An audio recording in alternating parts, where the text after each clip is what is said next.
दलजीत जी, सभी का बहुत बहुत धन्यवाद। आज के मौजूदा हालात के बारे में मुझसे पूर्व सभी वक्ताओं ने बड़े ही विस्तार से आप सबको बताया, लेकिन आज प्रदेश में जो हालात हैं उसमें सबसे ज्यादा अगर कोई परेशान है, सबसे ज्यादा अगर कोई दिनचर्या में जद्दोजहद से गुजर रहा है तो वो महिला शक्ति है। आज महिलाओं के सामने अनेकों समस्याएं हैं। पहले हम कहा करते थे कि भाई हरी सब्जी तो अपनी थाली से दूर होगी, दाल रोटी खा के गुजारा कर लेंगे। दाल रोटी से भी गुजारा करना मुश्किल हो गया, हमने कहा चटनी रोटी खा के गुजारा कर लेंगे। लेकिन महंगाई की मांग निरंतर इतनी बढ़ गई कि आज वो चटनी भी हमारी थाली से दूर चली गई। ऐसा है कि नहीं है? आज महंगाई की मार से हर महिला बहुत परेशान है। जहां महंगाई की मार को हम झेल रहे हैं, वहीं हमारे बालकों को नौकरी नहीं है। दिन रात एक करके बच्चे पढ़ते हैं और जिस समय बच्चा पढ़ रहा हो तो माँ अपने बच्चे को उठाती नहीं, कहती है तेरे हिस्से का काम भी मैं कर लूंगी, तू अपनी पढ़ाई पे ध्यान दे। और कई कई जगह तो मैंने ऐसे हालात भी देखे हैं कि बच्चा कहता है कि मुझे फॉर्म भरने के लिए पैसे चाहिए, तो वो माँ जो पैसे उसने अपने शौक के लिए कोई जमा किए होते हैं कि मैं सूट खरीदूंगी या कोई और घर में सामान लेके आऊंगी, वो तुरंत निकाल के उस बच्चे को दे देती है कि नहीं, ये तो मैं तेरी नौकरी के लगने के बाद भी ले लूंगी, तू जा पहले फॉर्म भर। और वो अपनी जमा पूंजी जो है अपने बेटे को दे देती है, बेटी को दे देती है। लेकिन उसके बाद भी जब वो बच्चा पेपर देने के लिए पहुंचता है, या तो पेपर लीक हो जाता है या फिर भर्तियां रद्द हो जाती है। पीछे भी आपने देखा HKRM में जितने हमारे बच्चों को पहले तो लिया गया और जैसे ही चुनाव संपन्न हुए उन्हें बाद निकाल दिया गया। आज प्रदेश के नौजवानों के साथ खिलवाड़ हो रहा है। रही कई कसर, बच्चों के दिमाग में एक बात और आ गई कि हिंदुस्तान में रह के तो गुजारा नहीं होना क्योंकि बेरोजगारी बढ़ गई, क्यों ना विदेश जाया जाए। 70% देश का युवा अपने हिस्से की जमीन बेच के, माँ बाप की जमीन को बेच के, जमा पूंजी जितनी उसको बटोर के इकट्ठा करके बाहर देश का वीजा लगाता है।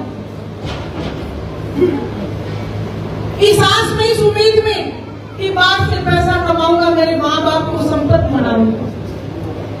लेकिन आए दिन उन बच्चों के साथ भी खिलवाड़ हो रहा है।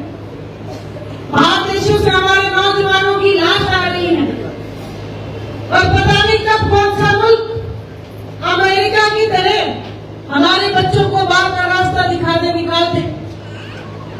तो जमा पूंजी तो सारी लगा दी, हिंदुस्तान में आके उसके पास एक रास्ता बचता है। आए दिन बच्चे आत्महत्या कर रहे हैं, माँ बाप कर्ज के बोझ से दबे हुए हैं, वो आत्महत्या कर रहे हैं। तो इस बारे में कौन संज्ञान लेगा? कौन सुनेगा हमारी व्यथा? कौन पूछेगा हमारा दर्द? जब सरकार में बैठे लोग, मैं तो यही कहूंगी, संवेदन विहीन हो चुके हैं। इसलिए मातृशक्ति से मेरा अनुरोध, प्रार्थना है, मैं जहां पे भी जाती हूँ अपनी माताओं बहनों से एक बात कहती हूँ कि ना नारी पहले कभी कमजोर थी, ना आज कमजोर है। लाख हमें कमजोर बनाने की कोशिश की जाती है, लेकिन हम बहुत मजबूत हैं। आप लोगों को याद कराना चाहती हूँ झांसी की रानी। जब देश पे बात आई, जब मुल्क पे बात आई, जब परिवार पे बात आई, तो अपने बच्चे को पीठ से बांध दिया, तलवार हाथ में उठा ले और घोड़े पर चढ़ के निकल पड़ी। और आज तक हम उनका नाम लेके वीरांगना के नाम से हम उन्हें याद करते हैं। ये जीवन जितने भी दिन का है, इसको जीना सीखो। और जीवन वही जिया जाता है जो दबंगता से, जो अपने ऊपर अगर कोई भी बात आए उसके लिए मनोबल को बढ़ा के खड़ा होना सीखे। एक बात आपको बताना चाहती हूँ, शायद आप सबको पता भी हो, जंगल का राजा तो शेर कहलाता है। शेर कहलाता है ना जंगल का राजा, लेकिन अपने बच्चों के लिए शिकार कौन करके लाती है? शेरनी। शिकार हमेशा शेरनी करती है। इसलिए हमें अपने बच्चों को नौकरी दिलानी है कि नहीं दिलानी है? दिलानी है ना। महंगाई से निजात हमें चाहिए, इसलिए अपने हक के लिए घर की दहलीज से बाहर निकले, मर्यादा में निकले। मैं कतई ये नहीं कहूंगी कि आप मर्यादा को भूले, लेकिन मर्यादा में निकल के अपनी लड़ाई को जरूर लड़े। लड़ाई लड़ने के लिए, सच के लिए जब लड़ाई लड़ी जाती है तो बड़े बड़े धुरंधर आपके आगे नतमस्तक हो जाते हैं।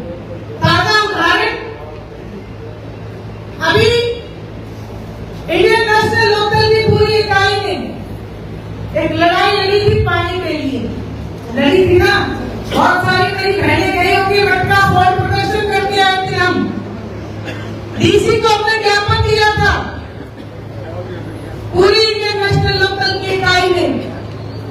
जो पंजाब के मुख्यमंत्री कह रहे थे कि एक बूंद पानी का नहीं देंगे हरियाणा प्रदेश को, ऐसे में जब इंडियन नेशनल लोकदल एकजुट होकर जनता की लड़ाई लड़ने के लिए सड़कों पर निकली, तो आप सब लोगों को पता होगा, जो कहते थे एक बूंद पानी नहीं देंगे, 10,000 क्यूसेक पानी उनको छोड़ना पड़ा। कि किस लिए, कैसे संभव हुआ? इस बात को जरूर सोचे, इस बात को समझे कि एकता में बहुत ताकत है। महिला शक्ति एकजुट होके एक बुलंद आवाज में महंगाई के खिलाफ, बेरोजगारी के खिलाफ जब आवाज उठाएगी, तो फिर ये जो गूंगी बहरी सरकार है, इसको सुनना पड़ेगा। आज हमें कहा जाता है कि 5 किलो अनाज मुफ्त में दे रही है। मैं इस मंच के माध्यम से एक बात कहना चाहती हूँ, आप हमें 5 किलो अनाज मुफ्त में मत दे, आप हमें शिक्षा, हमारे बच्चों को शिक्षा मुफ्त में दे, ताकि वो अपने पैरों पे मजबूती से खड़े हो सके। अगर शिक्षा हमें फ्री में मिलेगी तो हमें अच्छा लगेगा। हमें भिखारी मत बनाए, 5 किलो अनाज में हमारे जमीन को मत खरीदे। आज भारतीय जनता पार्टी के लीडर एक मुहिम चलाई थी कि घर में सिंदूर, ये घर में सिंदूर बांटने के लिए निकले हैं। पहली बात तो गैरतमंद कोई भी आदमी इस बात को बर्दाश्त नहीं करेगा, और फिर महिला शक्ति को इस बात को कभी बर्दाश्त नहीं करेगी। मेरी गुजारिश है कि इस मुहिम की जगह आप घर घर नौकरियां बांटने निकले। जिस दिन आप घर घर नौकरी बांटने निकलोगे, ये जनता, ये महिला शक्ति आपको सिर्फ आंखों में बैठाएगी, आपको सम्मानित करेगी, आपका एहसान मानेगी। मैंने कोई गलत बात तो नहीं की? मानते हो मेरी बात? आप सब लोग मजबूत होकर खड़े हो जाओ। आप मजबूत हैं,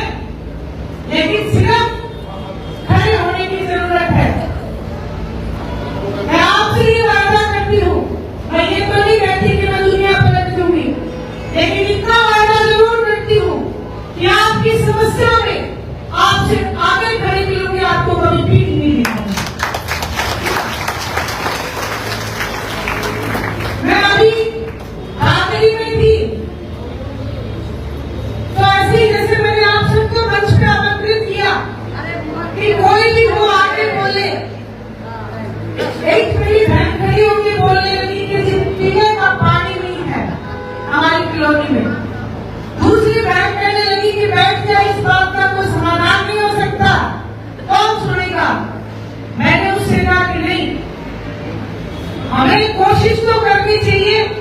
पहले आप क्यों माने, उसी वक्त एक्सीन को फोन किया, पूछा कि क्यों नहीं आ रहा पानी, तो जवाब आया कि मेरे संज्ञान में नहीं था। मैंने कहा अब तो संज्ञान में आ गया। अगर 3 दिन में इस पानी की समस्या का समाधान नहीं हुआ तो दादरी की सारी महिलाएं आपके घर के नल से पाइप लेके जाएंगी। ये बात मेरी याद रखना। एक्सीएम ने कहा कि वापस नहीं आने दूंगा, शाम को ही मैं इनके इलाके में विजिट करूंगा और 3 दिन के अंदर अंदर इनकी समस्या का समाधान करूंगा। इसलिए हमें कभी भी किसी भी समस्या को एक दूसरे के ऊपर नहीं छोड़ना। जिस किसी बहन को कोई समस्या हो उसी वक्त उसके पास जाके खड़े हो जाओ, उसी वक्त बोलो कि तेरी नहीं हमारी भी ये समस्या है। इसलिए आप सब लोगों ने आज जो परिचय दिया, एक बात के लिए प्रधान जी आपको बहुत बधाई दूंगी। मैं 6 साल से 7 साल से पार्टी में हूँ।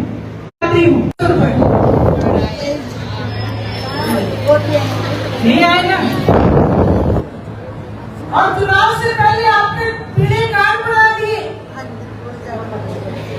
और जैसे चुनाव संपन्न हुए आपके कार्ड काट दिए। अब मैं आपको एक बात और याद कराना चाहती हूँ। आदरणीय चौधरी देवीलाल जी ने एक बात कही थी कि बुजुर्गों वोट देना, आपकी 100 रुपए पेंशन मांग दूंगा। मांगी कि नहीं मांगी? तो ये फर्क है।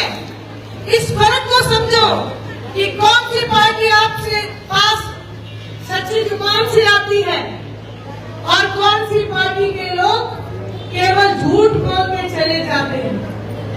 किसान आंदोलन में पूरे हिंदुस्तान में एक इस्तीफा हुआ था। किसका? आदरणीय चौधरी अभय सिंह जी चौटाला का। आप खुद सोचो, क्या पूरे हिंदुस्तान में एक किसान के साथ खड़ा है लीडर। इसलिए इस अपने और पराई की पहचान को आप जरूर करना। मेरी कल बात नहीं, मैंने जैसे कहा अपने दिमाग से सोच के वोट दिया करो, कभी किसी के ऊपर निर्धारित होकर वोट मत देना। अभी मेरी बहन कहने लगी कि हमारे घर वालों से नहीं पूछना ना, उनसे तो जरूर पूछना है, उनके बिना पूछे नहीं चलना। लेकिन जैसे मैंने आपको कहा, उनके सामने अपनी बात रखना। कहना कि बीजेपी ने 2100 नहीं दिए, चौधरी देवीलाल जी ने तो 100 रुपए मांगी थी, आज 3100 रखे हैं। उनसे गुजारिश करोगी, उनसे कहना कि सारी उम्र मैंने आपके कहने पे वोट डाले हैं, लेकिन इस एक बार अभय सिंह जी चौटाला के ऊपर विश्वास करो। चश्मे के सामने वाला बटन दबा दो मेरे कहने से। और फिर आप ये भी जरूर कह देना कि जब आप चश्मे का बटन दबा दोगे तो आपकी हर समस्या का समाधान समस्या से पहले आपको मिलेगा। आपको धरना करने की जरूरत नहीं पड़ेगी।